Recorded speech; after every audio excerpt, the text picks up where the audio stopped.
Olá, boa noite.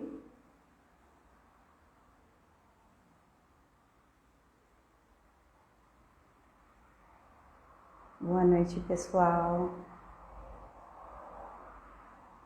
Sejam bem-vindos à nossa live sobre o filme A Vida é Bela. Vocês estão ouvindo aí bem? Acho que vocês vão ouvir um eco aqui, que eu tô na casa nova, meio vazia ainda. E aí? Pô, hoje eu não trouxe uma música aqui pra vocês. Filme italiano, né? Tão gostoso. Filme muito bom, muito bonito. Deixa eu abrir aqui o roteiro. Acho que a Laís já chegou. Ah, ótimo. Ela botou aqui. Fixei. Vamos lá para o nosso chá das Penélopes, né? A gente no ano passado, né, e no início desse ano a gente fez alguns podcasts assim, né, sobre filmes e aí a gente decidiu retomar, só que num outro formato agora, com live. Vamos ver. Já aceitei, Laís. Vamos ver se vai. Ei, amiga! Olá, Tudo bom? tudo bem? Tá me ouvindo? Cara, eu tô te ouvindo bem. Você tá me ouvindo bem? Tô.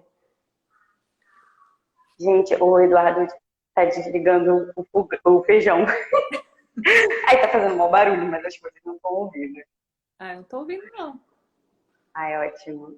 Quer dizer, não é não é uma boa trilha sonora, mas faz parte. E aí, como você tá? Ai, tudo bem, tô com saudade. Cara, pois é, né? O Laís veio aqui, veio pro meu casamento, foi tão gostoso.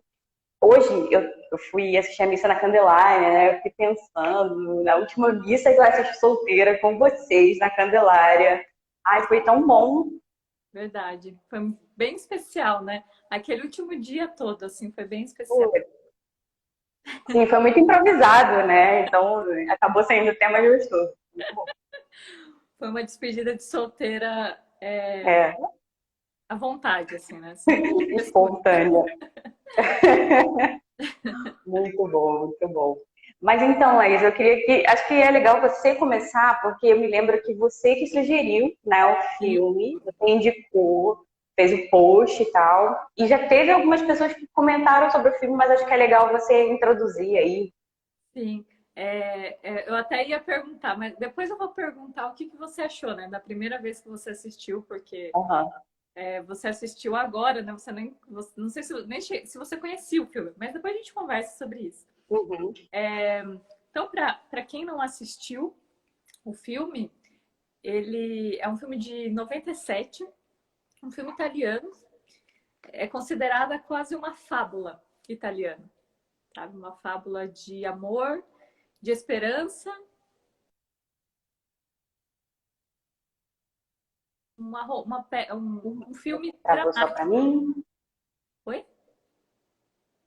Ah, voltou, voltou. Eu acho que travou um pouquinho para mim, mas Ah, eu parei no, é uma fábula de esperança.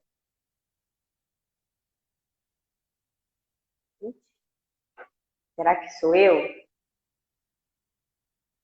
Vocês estão vendo bem, gente? Dá um oi aí.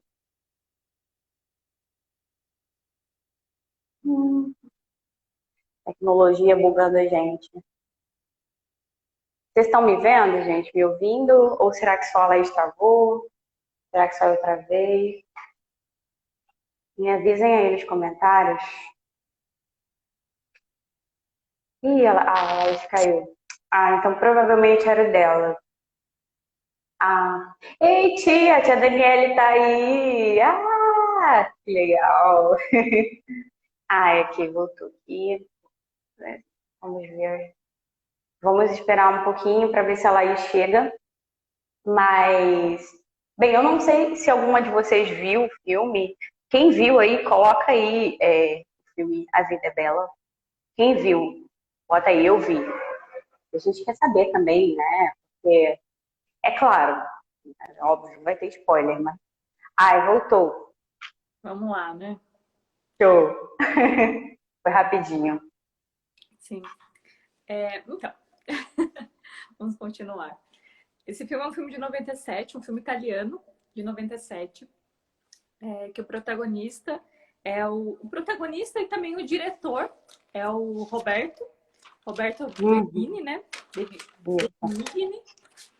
E a personagem que faz a esposa dele no filme também é a esposa dele na vida real. Uau, que legal! É bem interessante. Isso explica a sintonia, né? Sim, os dois têm uma sintonia muito boa. É bem legal, assim, ver as cenas e ver, assim, que o Roberto, ele tinha essa preocupação do filme ser um filme bem família mesmo. Sabe? Não ser algo que engana, porque às vezes o cinema ele pode ser usado, assim, para enganar as pessoas. E ele trouxe essa coisa da família mesmo, para ser um filme que reúne as pessoas na frente do cinema, na frente da TV, que reúne as pessoas no cinema. E é um clássico, né? Se você chegar em qualquer lugar do mundo e falar um Buongiorno Principesa com os braços abertos, as pessoas vão associar ao filme. É um filme que ficou mundialmente conhecido, né?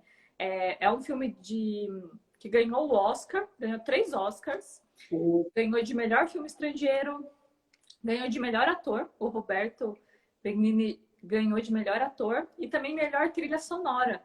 Inclusive, quando você falou da trilha sonora para a gente começar a live, tinha que ter começado com a trilha sonora do filme. Sim, é belíssima. Sim, ela foi feita especialmente para aquele filme. Algo também que eu achei muito interessante é que ele foi inspirado num livro. O Roberto, ele se inspirou num livro. Eu lembro que quando eu descobri isso, eu até fui atrás do livro para trazer, né, para procurar, para ver se tem uma edição em português, mas não existe, existe só em italiano mesmo. Você consegue achar até na Amazon para comprar, mas é só em italiano. Em italiano. Isso, é um homem que viveu num campo de concentração, que morreu há pouco tempo, aliás. E quando ele foi contar a história dele para as pessoas, ele contou primeiramente para crianças e jovens.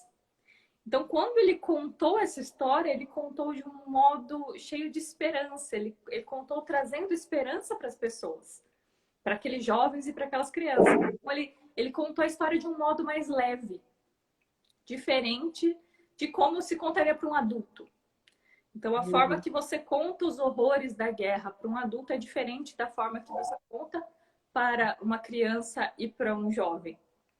Então, esse homem ele chamava Rubino Romeu Salmone. E o livro, em tradução literal, é Derrotei Hitler. Então, ele conta assim, de como ele derrotou Hitler através da esperança, da confiança, da luta interior, como a gente viu já em vários livros que nós usamos aqui no clube. E também o pai do Roberto viveu no campo de concentração por 2 anos. Então, tinha os relatos do próprio pai do Roberto contando essa história. Então, existe um embasamento, por mais que seja uma história que nos pareça, para quem assistiu, às vezes acha que foi romanceada, a história foi romanceada, mas ela não deixa de ser uma tragédia também. É uma história triste. Trágica. Por mais que seja uma comédia. É uma comédia dramática, digamos assim. O título foi inspirado no testamento de Leon Trotsky. O Roberto, ele tinha algumas ligações políticas, ele tinha as ideias políticas dele, mas ele inspirou esse filme num testamento do Leon, do Trotsky, né?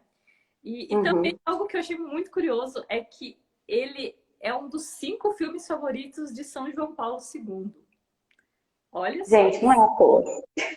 São João Paulo II assistiu esse filme, ele foi um dos primeiros a assistir nas salas de cinema lá que tinham lá em Roma. E ele colocou já como um dos 5 filmes favoritos dele. Então, também é algo muito interessante para quem um dia puder, né, conhecer a Itália, tiver a felicidade de conhecer a Itália. Laís foi. Eu fui, mas eu fui nesses lugares aqui do livro. Né? O filme se passa em Cortona, em Arezzo. Sim. Assim, quando a gente vê as cenas que se passam ali dentro do campo de concentração, a gente não consegue ver a Itália muito bem, né? Mas quando a gente vê as cenas anteriores, as cenas do início do filme, a gente vê bem a beleza da Itália. Isso traz até uma leveza para o filme. Quando a gente vê Exato. como a Itália é bela, como a Itália...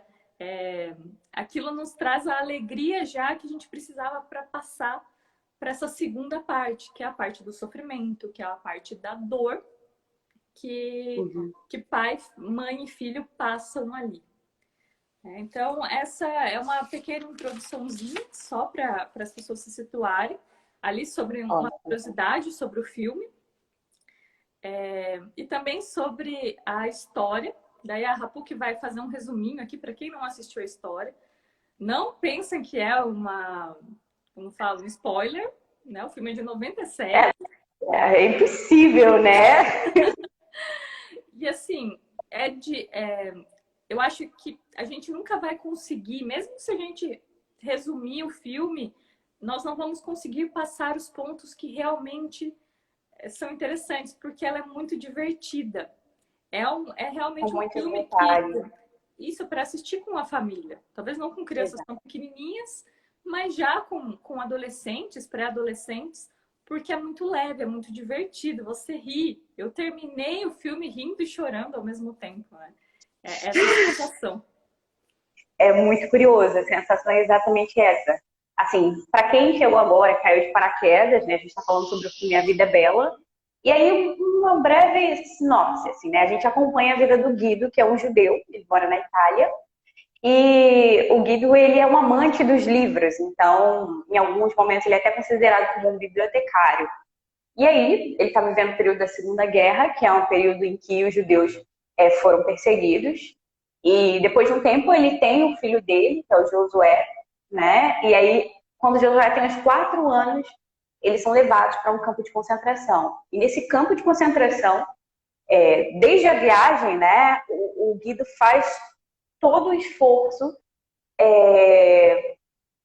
para mostrar para o filho que eles estão vivendo uma aventura, né, uma brincadeira ali. Então, ele faz de tudo para que o filho não perceba a grande maldade que está acontecendo naquele momento.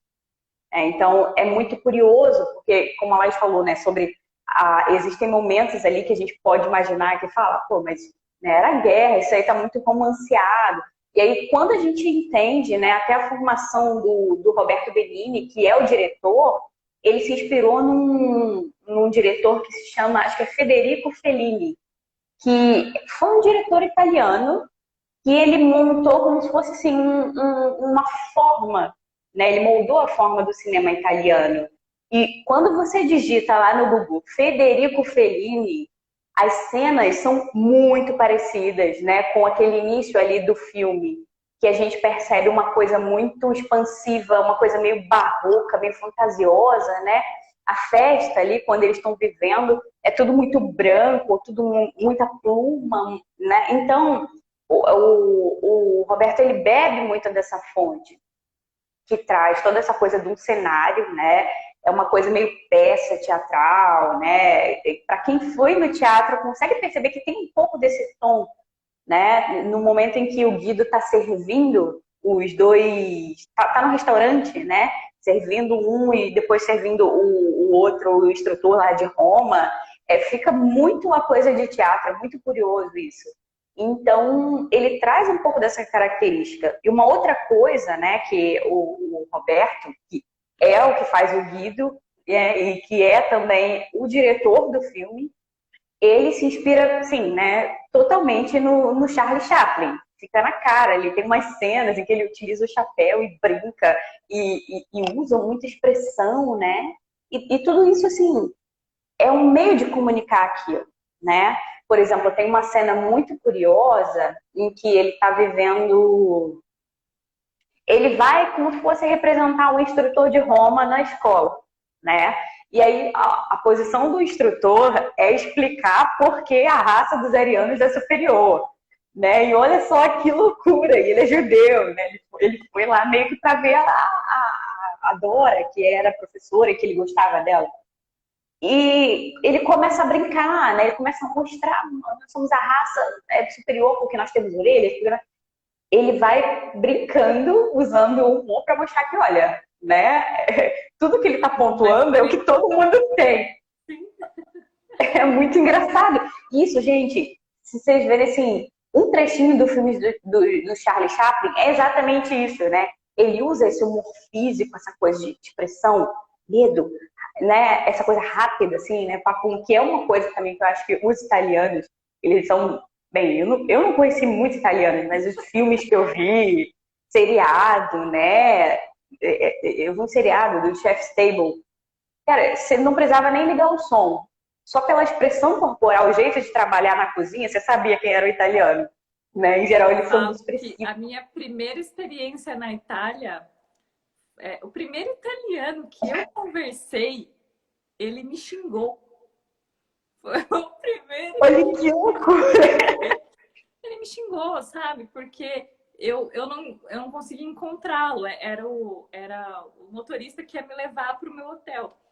E quando eu não consegui encontrá-lo, eu falei, bom, paciência, vou tentar. Minha vida. Fiquei fazendo outras coisas, comprando chip. Quando eu encontrei aquele homem, ele olhou para mim e falou assim, você está atrasado. Em italiano, né? Aí você está atrasada. E eu, tipo, olhando assim para ele. E ele falou assim, que língua você fala?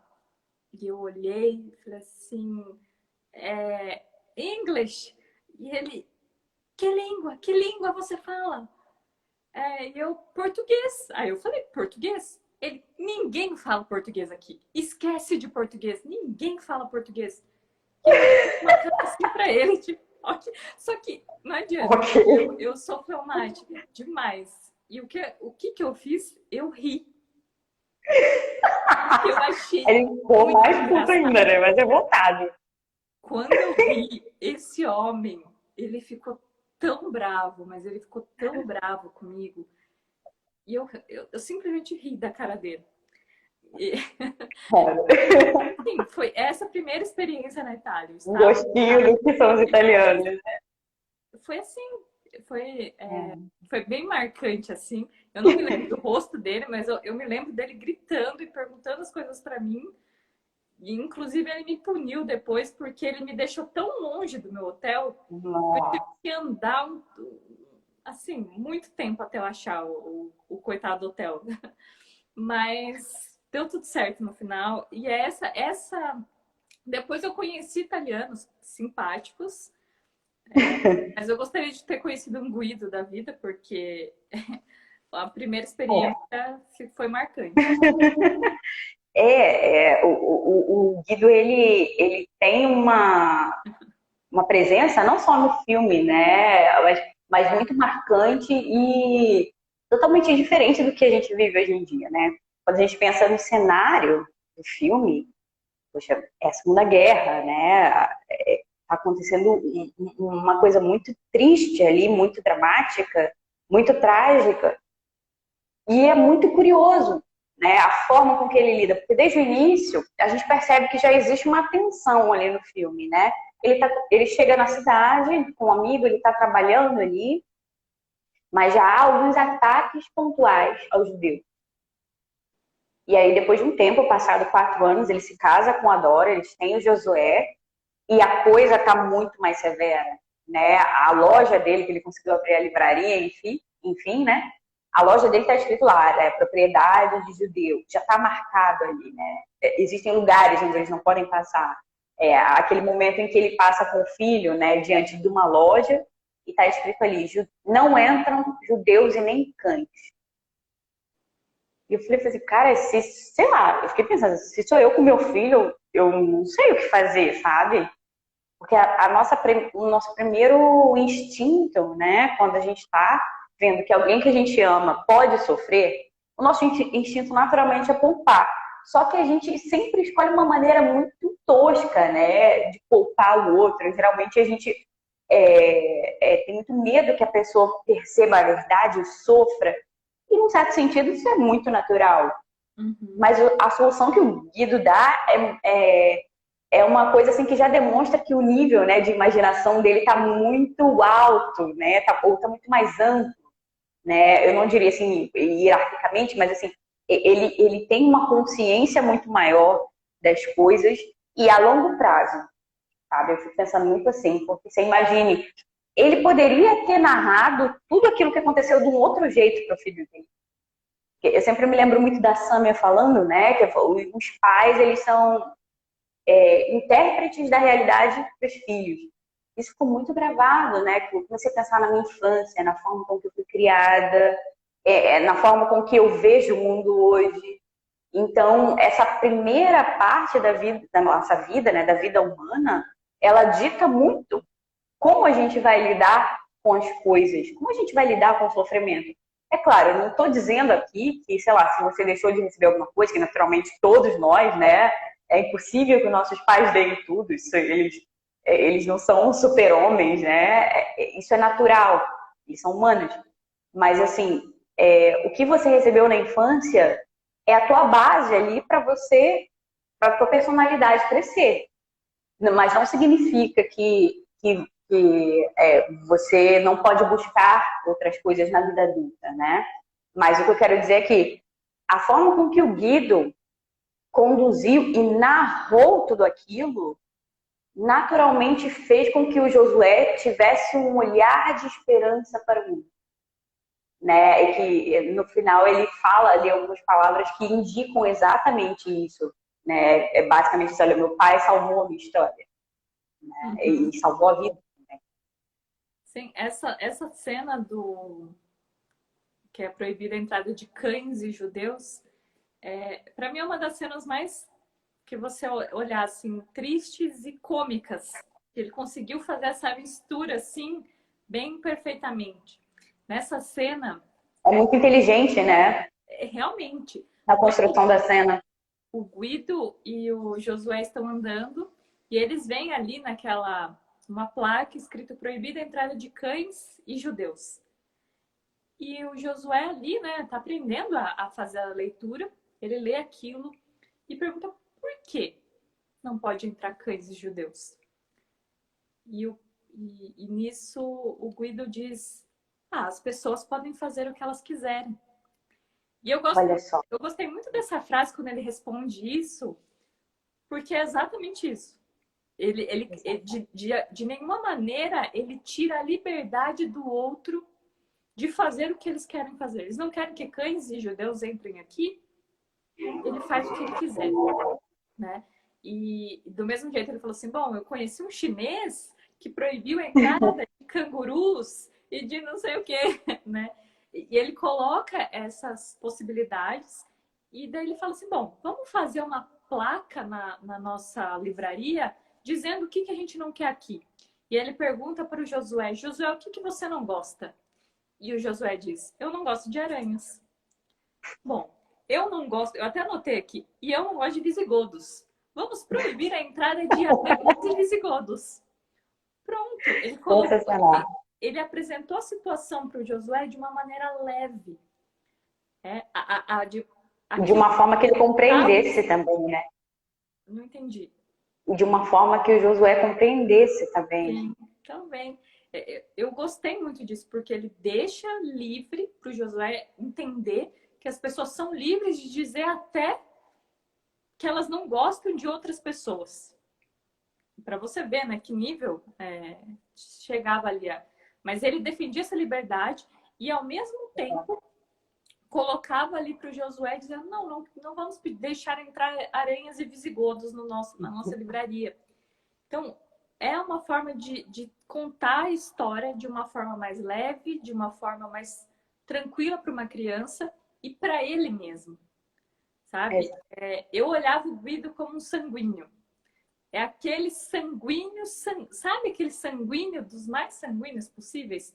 Esse é Guido. O personagem principal é esse homem que ele olha a vida com otimismo, ele olha a vida com alegria, com esperança. É uma coisa bem primaveril mesmo, é bem o que o signo representa, a primavera. Então, quando você olha para pro Guido, o Guido entra em cena, o Guido abre a boca, é sempre para dizer coisas divertidas, é sempre para dizer coisas otimistas. Você não vê palavras ruins saindo da boca dele. Quando começa o filme, eu até fico com aquela impressão assim, meu Deus, uma comédia romântica, de novo comédia romântica. Eu que sou tão crítica de comédias românticas, recomendando para o pessoal assistir comédia romântica. E só que perceba, né? Do mesmo jeito que quando o Bernini, o Roberto escolheu a própria esposa para ser a esposa dele no filme, quando ele faz essa escolha, é a mesma coisa quando ele faz essa questão da comédia romântica, como ele constrói a história. Porque no começo, a personagem principal, a Dora, a mulher que ele se apaixona, ela está num relacionamento. Sim. E o que acontece? Nas comédias românticas hoje, o que fariam? Provavelmente essa mulher seria casada, provavelmente essa mulher já estaria planejando ali o casamento, ou haveria uma traição. De maneira alguma, ele coloca aquilo como ela era uma mulher noiva de outro... não era nem noiva, né? Ela se tornou noiva depois. Mas ela namorava um outro homem, conhece o Guido, e parecia ser um compromisso feito entre famílias, né? Não havia um movimento dela, né? De uma própria voz, né? Parecia algo entre famílias. Sim, ela queria fugir daquilo, né? Fugir da pressão. Pensa numa moça rica, numa moça de uma boa família, boa estrutura, e se envolver com um judeu, um moço que chegou ali novo na cidade e não tinha nada, não tinha um gato para puxar pelo rabo, não tinha absolutamente nada. Trabalhava como garçom e ia trabalhando no que dava para trabalhar. E é bom também, exato, e é bom também situar as meninas, porque assim, tipo, a gente está no Brasil, né? E aqui o Brasil é um povo muito que recebe muito, né? Você vem do exterior, você, nossa, pode vir, e as pessoas aqui tem esse é uma abertura mesmo, né? Uma coisa até curiosa. E ao passo em que a gente está falando da. Será que travou? Vocês estão ouvindo, gente?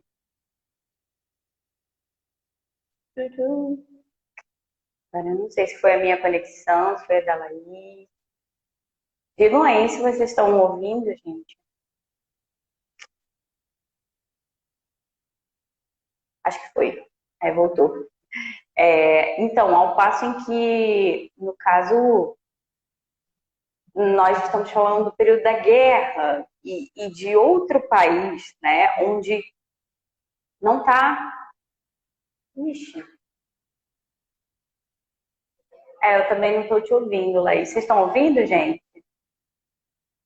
Ouvindo o quê? Só eu? Ah, Laís saiu.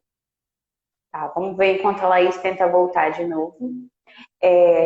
Voltando aqui à questão do nosso país. É importante a gente lembrar que a gente está no Brasil, né, em 2021, e a nossa visão para o estrangeiro, né, para a pessoa que vem de fora é outra. E aqui a gente está falando... Ah, voltou. Tá ouvindo? Tô. Beleza. Aqui, nesse filme, a gente está falando da Segunda Guerra, né? Lá na Itália, né, principalmente lá na Europa, houve uma caçada assim, brutal dos judeus. Né? Então, o judeu era aquele cartaz, né, que a gente mencionou, define muito. Né? A visão deles para o judeu era aquilo, cão judeu. Né? Então, no caso, a Dora, que era uma moça rica, bonita, se casar com o Guido era algo assim, estrondante, né? Mas pode continuar, Laís, que eu te interrompi aí. Eu acho que eu tinha acabado de falar. Pode continuar. É mais assim, essa perspectiva, né, de que os dois, eles tinham, ao longo do filme dá pra gente perceber uma sintonia muito grande. E há um elemento muito legal, né, deles, que eu achei bem interessante, que dá pra gente trazer para o nosso cotidiano. De, tipo, eles nunca estão planejando muito as coisas, sabe? eles estão sempre muito abertos, muito atentos ao que está acontecendo, né? Muito atentos ao que eles estão sentindo e muito sinceros, né? É claro que no caso da Dora, ali há um momento em que ela precisa de um tempo para romper de fato aquele relacionamento que não faz sentido algum e escolher o Guido, né? E a narrativa que o diretor escolheu, mas pensar assim que todos os encontros deles parecem meio sem querer, mas ao mesmo tempo a gente pensa assim, né? Nossa, a providência ligou ali os dois. A gente pode imaginar assim, por que não? Né? Que foi muito ocasional o encontro deles, os primeiros. E aí, depois de um tempo, o próprio Guido começa a se esforçar por vê-la, né? E isso também é muito interessante, né? O homem se interessa profundamente e vai atrás, né? Para conhecer mais dela. Então, essa coisa, né? Tanto da atenção deles um para o outro, da sintonia dos dois e deles não programarem muitas coisas. Que o que eu mais percebo, assim, que a nossa tendência, principalmente hoje em dia, poxa, a gente quer planejar tudo, né? A gente quer planejar, sei lá, quando a gente vai ter os filhos, a gente quer planejar, enfim. E isso é um problema do homem moderno, né? Chesterton, eu terminei o livro dele esse ano, assim, li com calma, li assim que eu não queria desapegar, tremendas trivialidades. E ele fala muito sobre isso, e que é um é meio que um furúnculo, assim, né, no corpo do homem moderno, porque ele tem sede por controlar tudo e, ao mesmo tempo, ele não consegue controlar nada, né? Quanto mais sede ele tem por organizar tudo, menos ele consegue conduzir a vida dele. Ao passo que, quando ele entende que é necessário um olhar atento, uma abertura para o que está acontecendo, aí ele começa a entender qual é o papel dele naquela cena toda, né? Não, existem coisas que estão para lá que eu não tenho controle, né? Que é o caso do Guido, olha, zoaram o cavalo do meu tio e eu não tenho controle, né? Eu quero abrir minha livraria, mas o cara do banco não quer liberar, não tem controle. Mas então ele olha para o que ele pode fazer, né? E incrivelmente vão surgindo as oportunidades, ao passo em que ele se encontra várias vezes com a Dora e, enfim, eles finalmente tomam a decisão de se unir. E aí a cena também é muito rápida e muito bonita, né? Ali no meio da cena de noivado dela, com todo aquele banquete, aquela coisa barroca, brilhosa, não sei o quê, dá a impressão que era tudo que uma moça queria, né? O pretendente dela é um cara estável, reconhecido socialmente, e ela tá tipo, eu só quero tomar um sorvete de chocolate, sabe? E havia essa outra coisa também, que esse pretendente dela me lembra muito o Ivan Illich.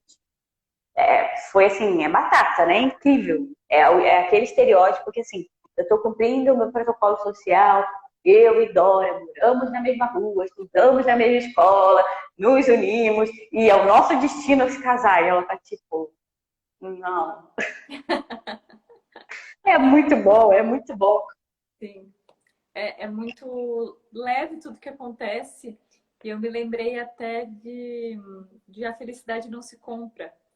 Sempre que alguém Sim. pede um personagem de cinema, do cinema, que uma mulher deve se inspirar, eu sempre vou dizer a personagem de A Felicidade Não Se Compra.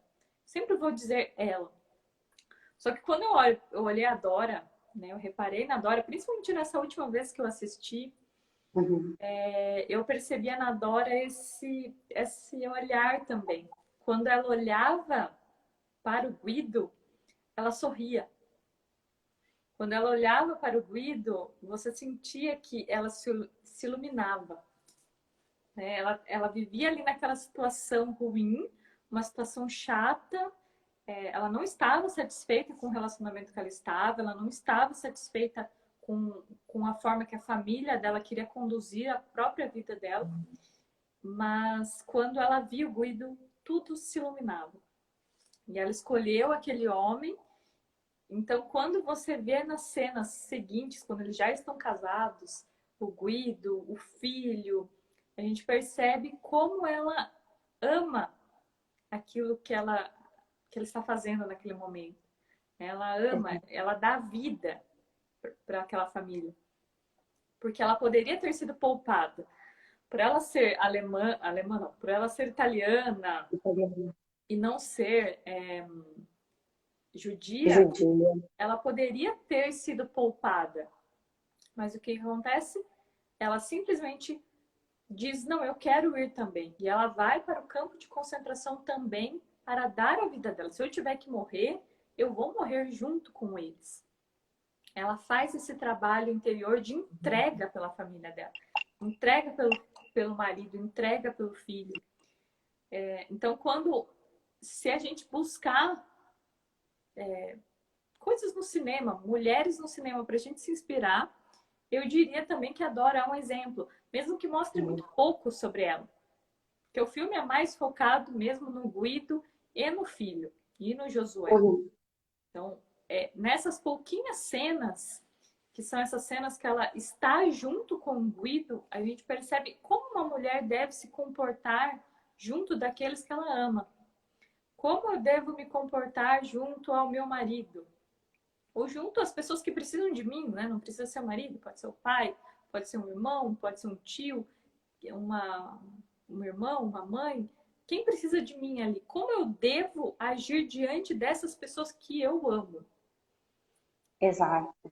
É uma forma bem bonita de ver. Eu espero que mais para frente a gente fale de A Felicidade Não Se Compra, para daí a gente ver o exemplo. O Natal tá chegando. As pessoas já podem assistir para adiantar. Procurem aí A Felicidade Não Se Compra, vejam ali mais perto do Natal. E para a gente ver um exemplo de mulher, mas para mim a Dora, ela supre muito bem isso que nós precisamos aprender. Essa questão para mim do sorriso é primordial. Porque você percebe que não é natural da Dora. A Dora não é uma moça sorridente. Ela não é sanguínea. Dá para perceber ali, pelas cenas, que ela não é uma mulher sanguínea. Ela é uma mulher mais séria, mas ela se ilumina quando ela está com as pessoas que ela ama. Ela se ilumina quando ela faz aquilo que é a missão dela fazer. É totalmente diferente, né? Quando você vê as partes onde ela está com o namorado, outro, uma precedência estranho. O homem dos ovos, como ele chama. Muito bom. Então, é bem interessante. Outra coisa também que eu gostaria de comentar assim, quando a gente já vai para mais próximo ali, quando eles vão para o campo de concentração, eu gosto muito do Josué, que o Josué, para mim, eu já começo a dar temperamento para todo mundo, tá? Eu vejo um coleriquinho. Sabe um coleriquinho? Não, mas a Laís é boa em discernir. Eu sou péssima. Sei lá, eu sei quando é melancólico, porque eu sou melancólica, assim. Eu gosto bastante de analisar ali as pessoas. E análise comportamental também. Procurem a Laís. Porque o Guido, o Josué, ele é muito firme na vontade dele. Na questão do banho, eu não quero tomar banho, eu não vou tomar banho. E o banho vai salvá-lo depois. O Guido nem imagina algo assim. Mas a questão dele ser tão firme de não vou tomar banho, já tomei banho na sexta-feira, já é quinta. Sabe? Então, é bem interessante como ele é firme ali. E aquela força interior daquele menino é o que vai fazê-lo sobreviver no campo de concentração também. Tá? É lógico que eu li críticas a respeito do filme e existem pessoas que criticam o filme no sentido de não contar a história do jeito que foi. Porque assim, nós usamos aqui no clube 2 livros já que falam sobre a Segunda Guerra Mundial. Nós usamos o livro A Bailarina de Auschwitz, que terminou, né, no mês passado, e já usamos o Refúgio Secreto. E lá, nesses 2 livros, nós conseguimos saber que crianças não sobreviviam em campo de concentração. tá? Crianças até 13 anos, nem crianças, eram pré-adolescentes já. 13 anos para baixo, pelo menos quando a Edith vai para o campo de concentração, essas crianças elas já eram mortas. Existia até uma divisão, foi até algo que eu contei nos stories uma vez, eu deixei nos destaques do Instagram, que existia uma separação.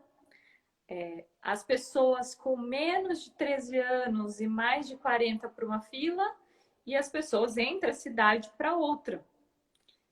E então as crianças e os velhos, né, 40 anos, já iam para a segunda fila, para a primeira fila, iam para tomar o banho e naquele banho eles matavam todas aquelas pessoas na câmara de gás.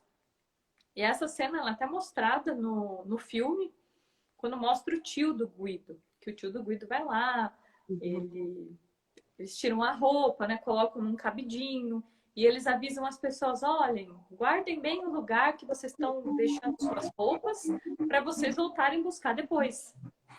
Então, e eles faziam isso por quê? Porque eles eram piedosos? Não, eles faziam isso para não ter revolta. Se as pessoas soubessem que elas estavam indo para morrer, elas ficariam extremamente revoltadas. Dava muito mais trabalho. Iam fugir, né? Sim. Então, eles faziam por causa disso. Eles fingiam para a pessoa que elas iam voltar a buscar as roupas delas e meio que elas já faziam trabalho, porque aquelas roupas lá eles podiam pegar e fazer outras coisas. Nem tinha o trabalho de ter que despir as pessoas, perder itens de valor que ficassem ali. Então as pessoas iam e ali morriam na câmara de gás. Já era assim. E era o que para ter acontecido com Josué. Eu não sei de nenhuma história que tenha acontecido de uma criança ficar lá sozinha, escondida. Eu não conheço nenhuma história. Como eu disse no início, A Vida é Bela é uma fábula. Então, é uma história contada, recriada, para trazer uma leveza, para contar essa história de uma forma mais leve, uma lição para a gente. Realmente não teria como acontecer daquela maneira, mas eu gosto muito, né, que a Rapuki até colocou aqui para mim, que o filme ele mostra, né, que nós não podemos mudar a situação, mas podemos escolher como lidamos com ela. Isso é o principal. Porque ele traz isso em uma forma de comédia, em uma forma de brincadeira, diferente dos filmes, dos livros que a gente usou. Os livros, eles tratam de uma forma muito séria. O da Corey traz de um ponto de vista religioso.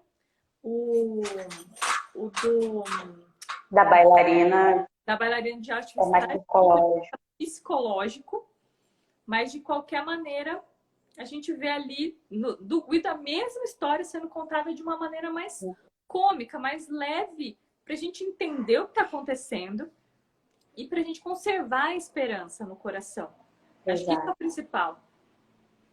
Eu acho que tem isso também, né? Quando você falou a palavra fábula, é ótimo, define bem, né? Porque traz também um pouco daquela coisa da inocência, da fantasia, da coisa cômica. E no início do filme, né, eu vi dublado. A primeira frase do filme é essa. Essa é uma história simples, mas que não é fácil de se contar. Como numa fábula tem sofrimento, como numa fábula tem muitas maravilhas e felicidade. Então, é essa frase, né, que pelo menos no filme dublado inaugura o filme. Então, ele já está dando ali para você, né? Esses primeiros minutos do filme é o que dita ali o espírito da coisa. E é aquilo, né? Ninguém está falando que é uma biografia realista, baseada em fatos reais, assim, né? As pessoas, elas perderam um pouco, né? Que eu acho que esse filme, de uma forma, ele tenta resgatar aquela coisa da poesia, né? De você olhar para as coisas com outro olhar, sabe? não com aquela coisa metódica, né? E aí o papel daquela pessoa metódica, fechada, reta, a vida está sempre aqui, trabalho, trabalho, trabalho, seria o pretendente lá da moça, né? Que aí, bem, menos da metade do filme ele já foi descartado, então vocês já entenderam que o ritmo do filme é outro, não é aquilo. E trazendo mais para a nossa vida, é esse caráter, né, de você aprender a olhar para as coisas, não só o preto no branco, sabe? Mas você perceber as nuances, perceber que há momentos, sim, que são difíceis, mas que nem por isso você tem que se manter com a cara fechada, com a cara rija, né? Há momentos que, cara, vai ser difícil passar por aquilo, mas que não é o fim, né? Eu acho que essa perspectiva de esperança, de renovar a nossa imaginação, né? Que eu volto de novo, o Guido, né? A forma com que ele enxerga as coisas, né? E não, cara, não é à toa que ele é dono de livraria, que no início o amigo dele ele é poeta, eles estão recitando um trecho ali. Então, esse espírito, essa vontade de você conhecer outras vidas e de você se alimentar delas e utilizar daqueles livros para o teu dia a dia, né, para você conseguir suportar aquele sofrimento e criar meios para lidar com tudo aquilo e para ajudar as pessoas que você ama, sabe? Eu acho que é algo muito grandioso, muito rico e que poucas pessoas sabem que é possível viver assim, né? Porque a gente vive num mundo assim em que existe muita coisa do apego materialista, do trabalho, e assim, não é que essas coisas são ruins em si, mas em geral o nosso olhar está muito para o material, para a matéria mesmo, né? A gente quer conservar a nossa vida, a gente quer manter tudo certinho, organizadinho, ter controle de tudo. E, né, eu acho que esse filme ele mostra, né, que a nossa existência, no final das contas, ela só tem sentido quando a gente passa a olhar para o outro. Porque vocês vejam, se o Guido se deixasse levar pela situação dele, ou começasse a entrar numa noia de, meu Deus, eu sou judeu, meu filho vai ser perseguido, que eu vou... Entendeu? Ia brecar, não ia dar para seguir adiante. E até quando eles são levados, né? Pô, é o aniversário do Josué, né? Então você tem tudo ali, se é aqui no Brasil, na nossa época, qualquer um desmonta. Na real, qualquer um desmonta, porque é muito dramático, né? E assim, isso não acontece. Então, existe ali uma força de, não, eu preciso me manter forte, né? Eu preciso criar meios aqui para aliviar ao máximo o sofrimento do meu filho. Né? Então, é aquele tom, né, eu vejo o sofrimento, mas o meu objetivo aqui é tornar o caminho do meu filho mais fácil, tornar a vida das pessoas que eu amo mais fácil. Sim. E é o que ele faz com o tio, ele faz com a Dora, ele faz É, com o doutor, ele faz com o Josué. Todas essas pessoas que passaram pela vida dele, ele fala de uma maneira, ele torna todas as situações mais tranquilas, mais mais leves, leve. sabe? Ele consegue conduzir muito bem qualquer conversa. É uma lábia para o bem, digamos assim, né? Sabe Sim. usar as palavras, ele sabe ter o jeito de falar o que deveria ser falado para aquelas pessoas naquela situação de, bom, não vamos pensar nisso e tenta colocar a visão da pessoa não no problema, né, mas no que a gente pode fazer a respeito disso agora. Ele está sempre muito fixo no presente.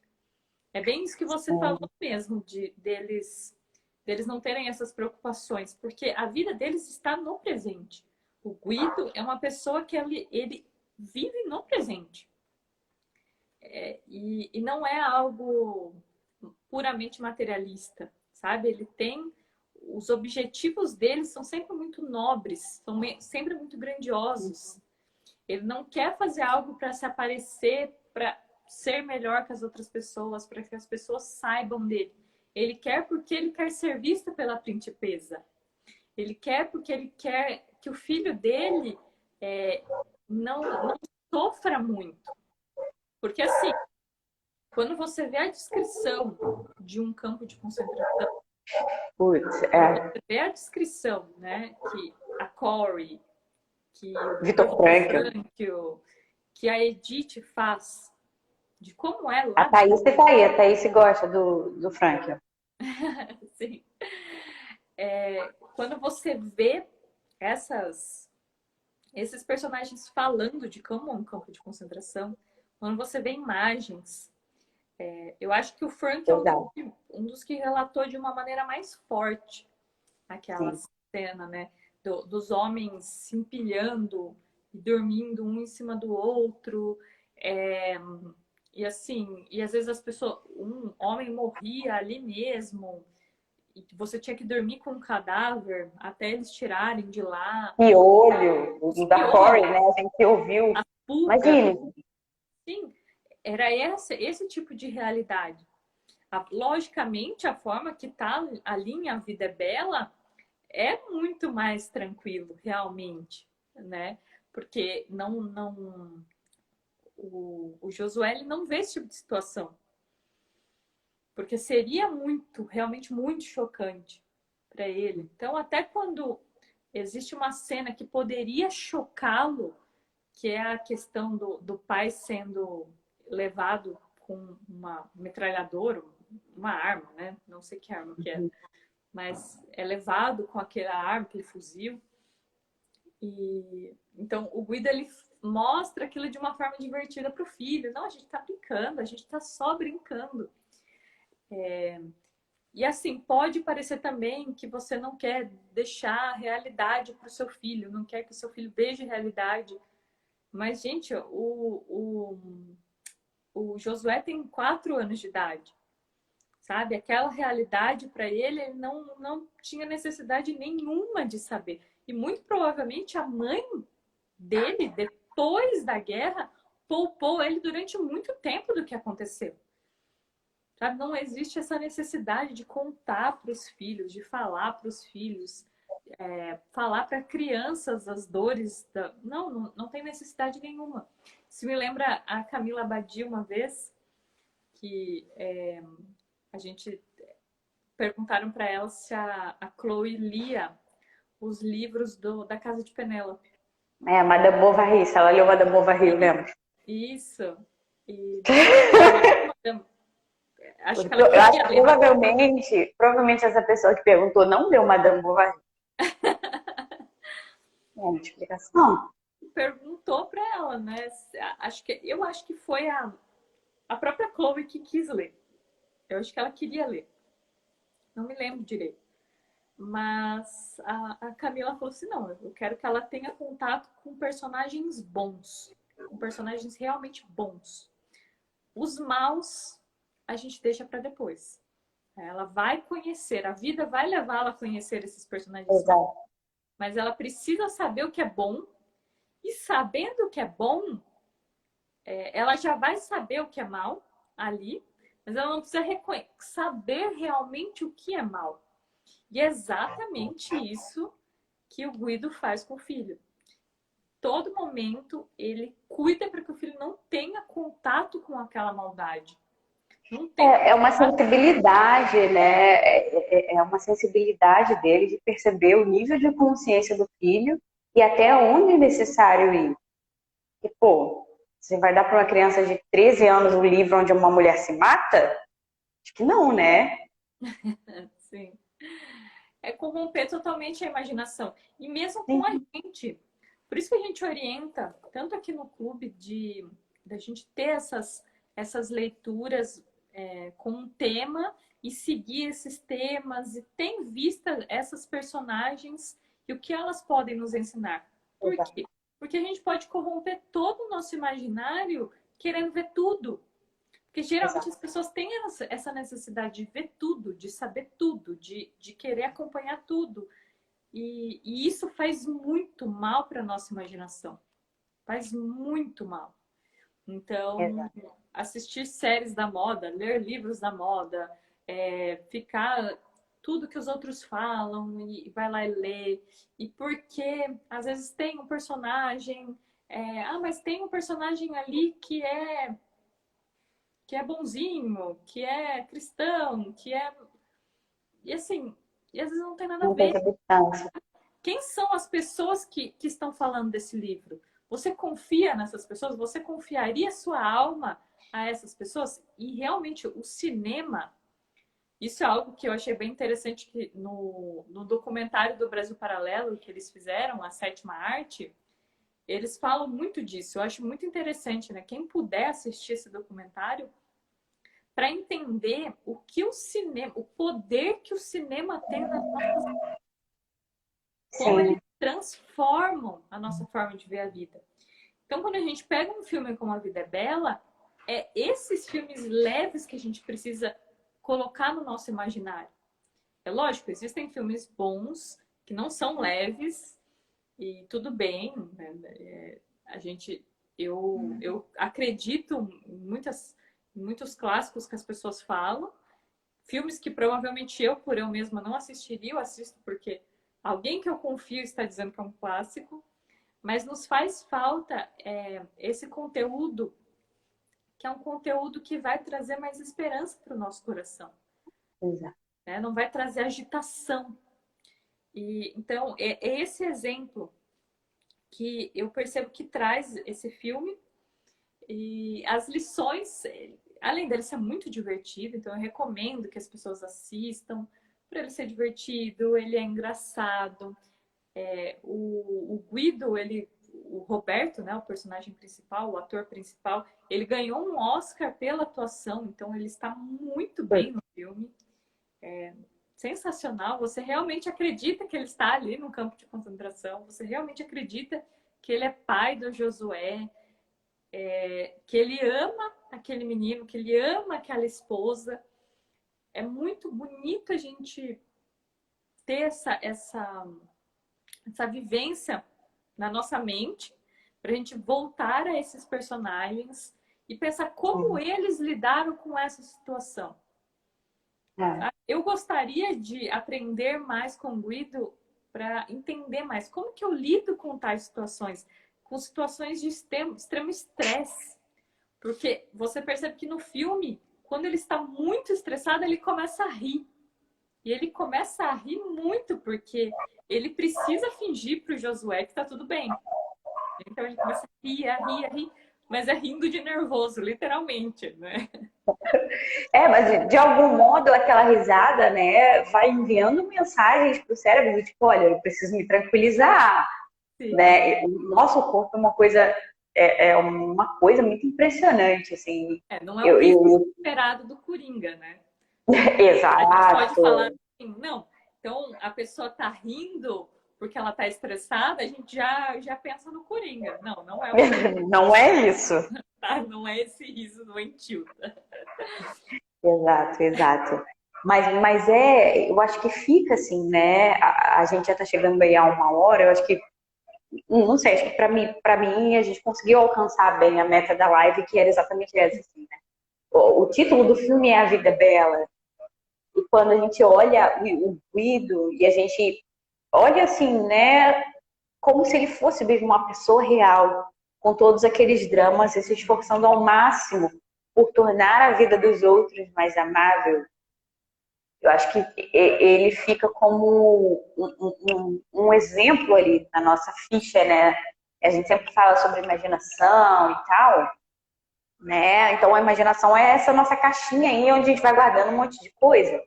E a gente guarda tudo que a gente vê, né? Filme, livro, experiências, memória. Então eu acho que vale a pena, né? Depois, para quem já viu, rever novamente o filme com esse outro olhar, atento ao Guido, atento à Dora, né? E a forma com que eles vão conduzindo tudo isso. E para no final, assim, a gente repensar a nossa vida. Olha, tem coisas que eu vivo que eu me estresso e, assim, não tem necessidade, sabe? E, assim, existiram pessoas que passaram coisas muito piores e de uma forma muito melhor. E Então, não acho que é só esse tipo isso, de né? coisa. O fato de tornar a vida do outro mais amável, como você bem falou. Exato, mais fácil. Tornar a vida do outro mais leve. Eu percebo que isso faz muita falta, né, hoje. Pessoas que tornem a vida do outro mais tranquila. Sabe? Não criem problema para as outras pessoas. Se eu posso aliviar cargas, por que eu estou colocando cargas? Então, eu percebo que hoje as pessoas, pelas próprias dores que elas sentem, elas acham que elas precisam adicionar carga nas costas de outras pessoas. E, na verdade, é totalmente o contrário. É totalmente o contrário. O jugo é suave, o fardo é leve. Jesus já falou pra gente. Então, se Jesus, o próprio Jesus que carregou a cruz, em nenhum momento disse assim, me libera disso aqui, eu não quero carregar essa cruz. Se ele mesmo nos mostrou como é que faz, e ele carregou por nós, e o único momento ali que é bem simbólico na Bíblia ali é o Cirineu que ajuda Jesus a carregar aquela cruz. E eu percebo que o Guido é esse Cirineu também.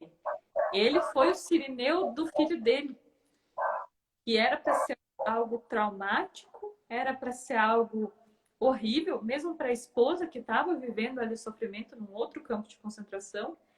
E todo momento que ele tinha para tornar aquele dia mais feliz, porque provavelmente não era só ela, muitas outras prisioneiras olhavam para aquilo e sorriam quando ouviam a música, quando ouviam, né, viam um bom humor do Guido, essa capacidade de mudar.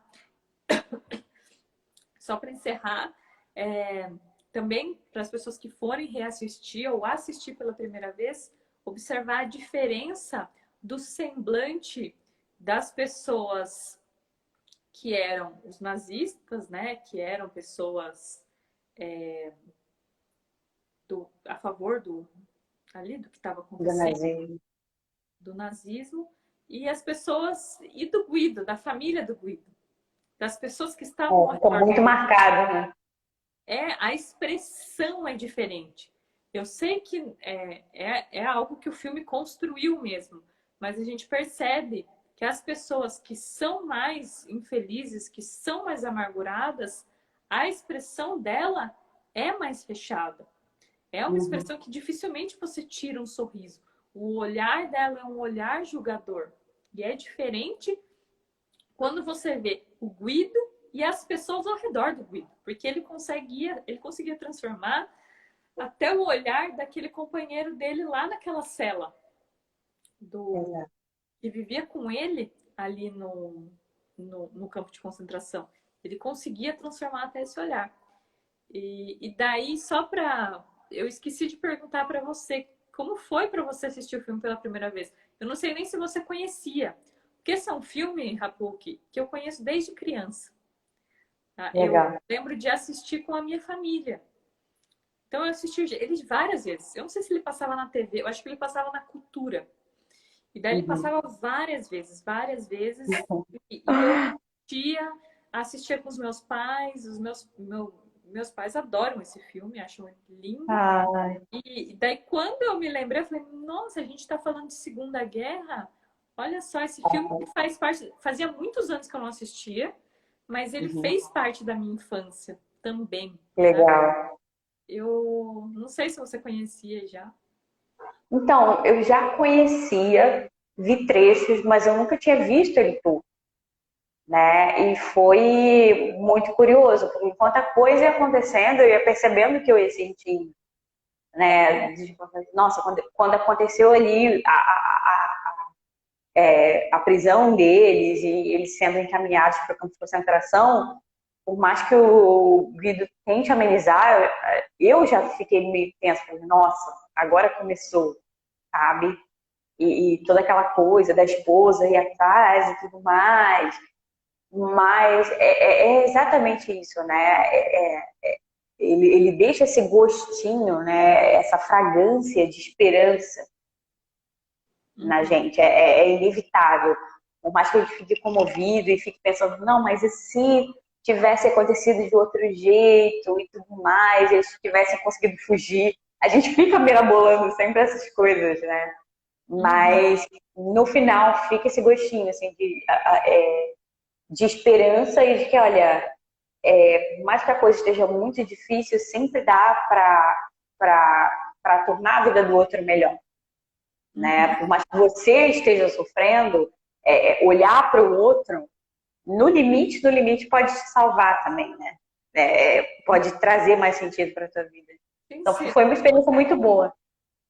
Se não existisse esse capítulo triste da história, não existiriam Corys, não existiriam Viktor Frankl, Exato. não existiria Edith, não existiriam filmes maravilhosos. E quantas vidas eles mudaram, né? Eles ajudaram. Infelizmente, a gente aprende com o sofrimento, né? Feliz ou infelizmente, não sei. A gente aprende com esses períodos e esse grande sofrimento veio trazer um ensinamento pra gente. Aqui, né? Tudo que aconteceu ali nos anos 40, anos 30, anos 40, veio aqui para o século XXI trazer ensinamento e mudar as nossas vidas de sofrimentos tão menores, mas que a gente não sabe lidar tão bem como eles sabiam naquela época, né? Então, é bem interessante isso. Exato. Bom, gente, estamos chegando ao fim da nossa live, do nosso Chá das Penélopes. Foi muito bom ter vocês aqui, tá certo? Vi por aí a Bruna, Yasmin, Raquel, um monte de gente, né, super amiga que eu vi, dei tchau, mas enfim. Esperamos em breve fazer uma nova live sobre um filme. E, bem, acho que já fica a dica aí, né, Laís, do filme do Natal. Isso, falaremos sobre a felicidade não se compra. Então, se antecipem. As Penélopes que assinam o clube já têm acesso tanto à felicidade não se compra quanto à Vida é Bela. Então, é só ver lá no nosso cineminha e acompanhar o filme. E também encerrar avisando que esse podcast ele vai pro Spotify para as pessoas que quiserem ouvir depois. Exato. Então, um beijo, boa noite a todas e até a próxima. Um beijo, tchau.